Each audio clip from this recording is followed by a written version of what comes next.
Noah.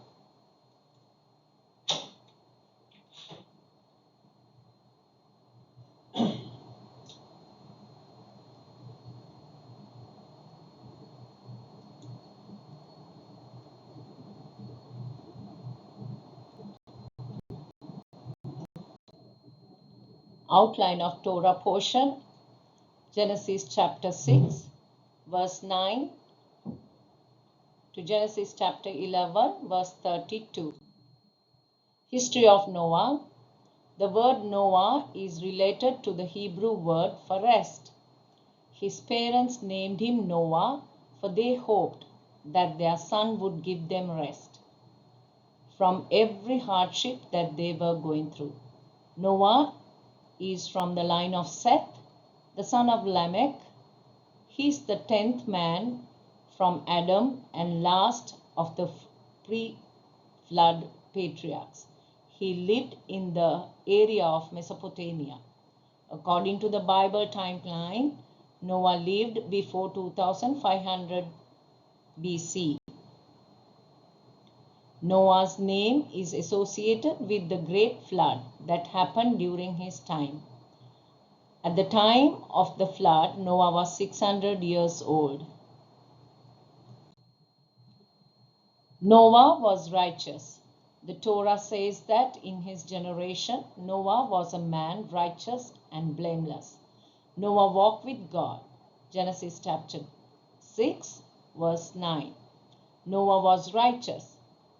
That is to live according to the commandments God gave human beings. To be righteous means to be obedient to God. Torah says in Genesis chapter 6, verse 22, Noah did everything God had commanded him. The Torah also says that Noah was blameless. Tamim, also translated as integrity and impartiality. Even though the society around Noah was utterly corrupt, he did not adjust himself to the social norms of his generation. Torah says that Noah walked with God. Genesis chapter 6, verse 9. To walk with God is much more than to keeping his commandments. It is having joy in keeping his commandments and to have a relationship with the Lord. With God walked Noah. An evil generation. The generation that Noah lived was very corrupt in the sight of God. Genesis chapter 6, verse 11. It was a generation that was filled with evil and violence. God was sorry that he made man on the earth. God said to Noah, "The end of all living beings has come before me, for because of them the earth is filled with violence. I will destroy them along with the earth." Genesis chapter 6, verse 13. Instructions to build the ark. God said to Noah, "Make yourself an ark of gopher wood. You are to make the ark with rooms and cover it with pitch, both outside and inside." Genesis chapter 6, verse 14. Noah believed God and acted upon the instructions God gave him. In Hebrew chapter 11, verse 7, we read, "By faith Noah, when warned about the things not yet seen, in holy fear, built an ark to save his family. By his faith, he condemned the world and became heir of the righteousness that is in keeping with faith." Building the ark. It took 120 years to build the ark. God was patiently waiting and gave people of Noah's generation time to repent. God could have saved Noah and his family through various other means. People of Noah's generation saw how he labored on the ark. Peter the Apostle says in 1 Peter chapter 3, verse 20, to those who were disobedient long ago, in the days of Noah, when God waited patiently during the building of the ark, in which a few people, to be specific 8, were delivered by means of flood. Specific instructions for the ark. God gave specific instructions on how to make the ark. Ark must be built from gopher wood. Make an ark with rooms and cover it with pitch both outside and inside. He said the ark must be 150 feet long, 75 feet wide, 1/6 of its length, 45 feet tall, 1/10 of its length. Only the God who created the universe knows the laws and forces that He brought into it can give accurate specifications in order that the ark would float and not sink. God also instructed Noah to have an opening for daylight in the ark 18 inches below its roof, put a door on its side, and to build it with lower, second, and third decks. Instructions regarding the animals. God instructed Noah about the animals that must come to the ark. Of every clean animal, 7 couples. Of unclean animals, 1 couple. Birds in the air, 7 couples, in order to preserve their species throughout the earth. Because of Noah's obedience to God, human species and other creatures were saved. Instructions to store food. God instructed Noah to store food for 8 people and for the animals. Also take from all kinds of food that are eaten and collect it for yourself. It is to be food for you and for them. This is what Noah did. He did all that God ordered him to do. Genesis chapter 6 verses 21 and 22. Why did God destroy the earth with a flood? For owing to these 3 things came the flood upon the earth, namely fornication, uncleanliness, iniquity. In the book of Jubilees, chapter 7 verse 20 states, owing to the fornication wherein the watchers against the law of their ordinances went after the daughters of men and took themselves wives of all which they chose. And they made the beginning of uncleanliness, and they beget sons, the Nephilim, and they were all unlike, and they devoured one another. And the giants slew the Nephil, and the Nephil slew the Elo, and the Elo mankind, and the man another. And every one sold himself to work iniquity and to shed much blood, and the earth was filled with iniquity. The great flood. God judged humanity with a great flood in Noah's generation. In the present generation, Yeshua HaMashiach will soon return to the world to judge the world. It is said in Matthew 24, verse 37 to 39, the coming of the Son of Man will be like the days of Noah. Heed the warnings coming from God. Many don't believe that Yeshua HaMashiach's second coming. They even ignore the end time events, signs that are already taking place. For the Son of Man's coming will be just as it was in the days of Noah. Back then, before the flood, people went on eating and drinking, taking wives and becoming wives, right up till the day Noah entered the ark. And they didn't know what was happening until the flood came and swept them all away. It will be just like that when the Son of Man comes. Matthew chapter 24 verse 37 to 39.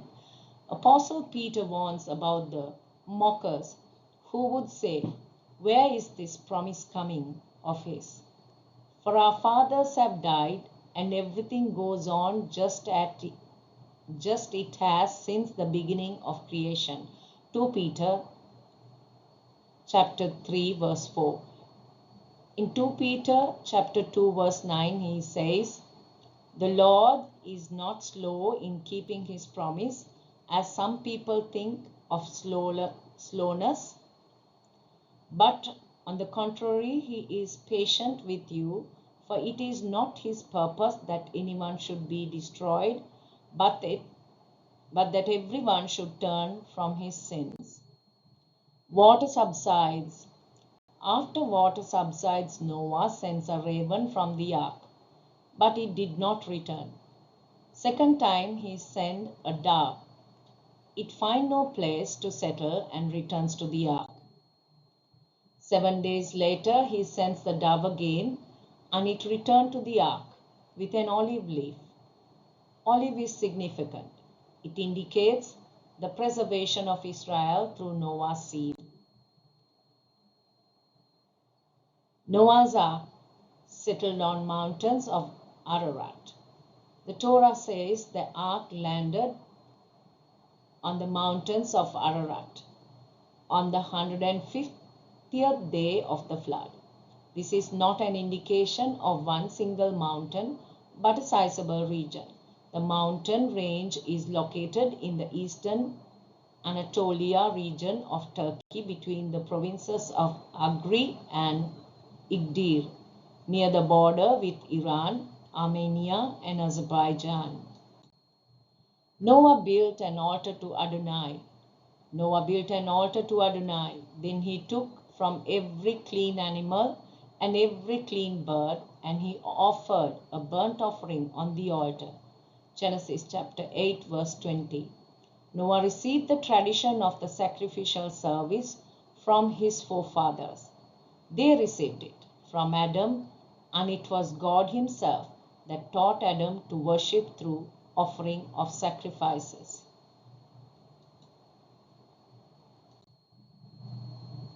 Noah's altar to Adonai.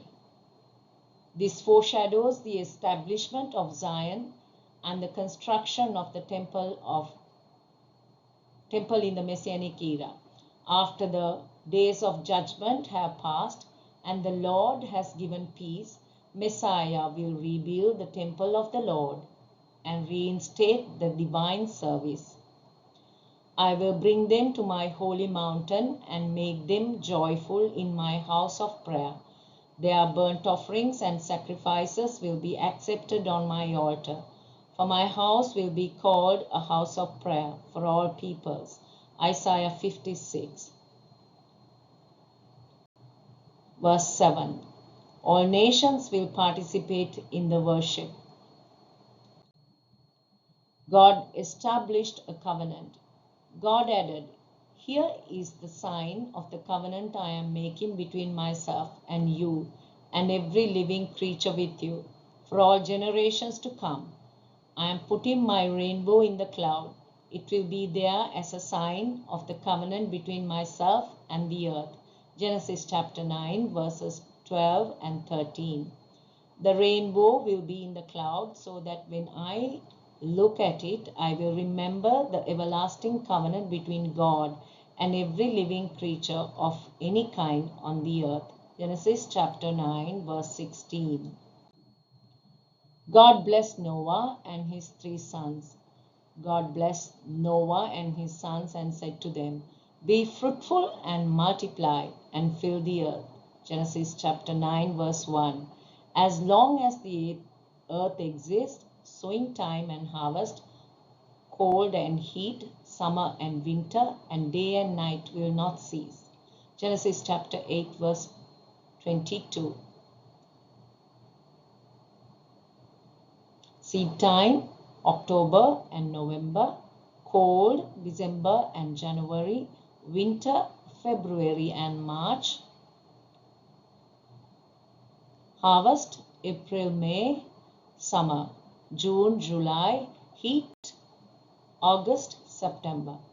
In this verse we see the glimpse of the festivals of the Lord. Blessing on Noah's sons. Society was starting over with Noah's sons, Shem, Ham, and Japheth. Rules of basic conduct was given to them. We read in Genesis chapter 9, 1 to 6, "Be fruitful and multiply, do not eat unblemished meat, do not murder, put murderers to death." During the days of early Judaism, 7 general laws were derived from these. Do not worship idols or other gods. Do not blaspheme God's name. Do not murder. Do not commit sexual immorality. Do not steal. Do not eat things while they are still alive. Establish courts of justice.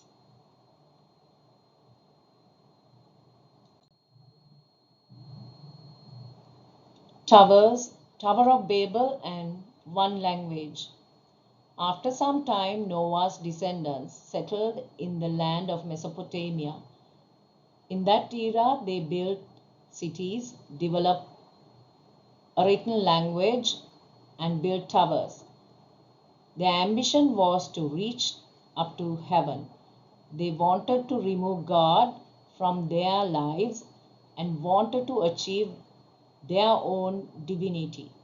So they started making bricks and built a tower that has its top reaching up into heaven. At this time, they were speaking one language only. According to a Jewish legend, it took 1 year for a person to take the brick to the top of the tower. The legend says that they had no sympathy on those who would slip and fall to the ground during construction of the tower. However, they would weep if a brick falls to the ground,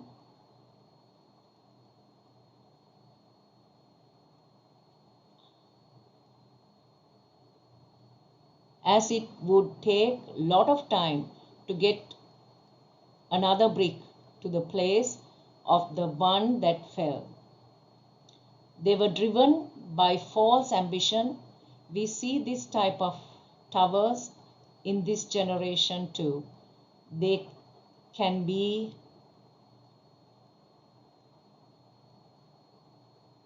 struggles to have a successful career,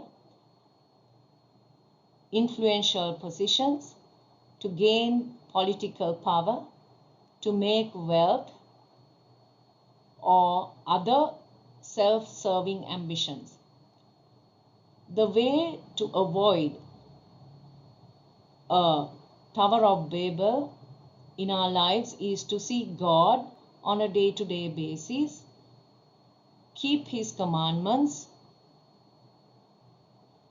be in a relationship with God as commanded by Yeshua HaMashiach in His 2 great commandments. Love is the only antidote to avoid such self-serving ambitions. God saw what they were doing and confused the language they were speaking. They could no longer understand each other, and the Tower of Babel project came to an end. Prophet Zephaniah said that in the future, God will give to this people a pure language that all of them may call on the name of the Lord to serve Him shoulder to shoulder.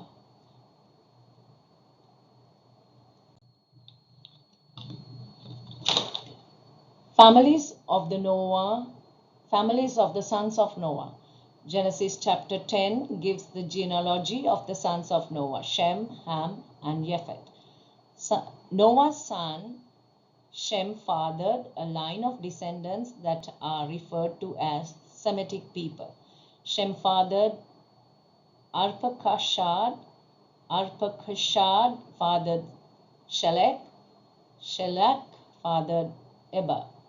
The word Shem is at root of the word Semite. To this line of descendants were born Eber. Genesis chapter 11 verse 15.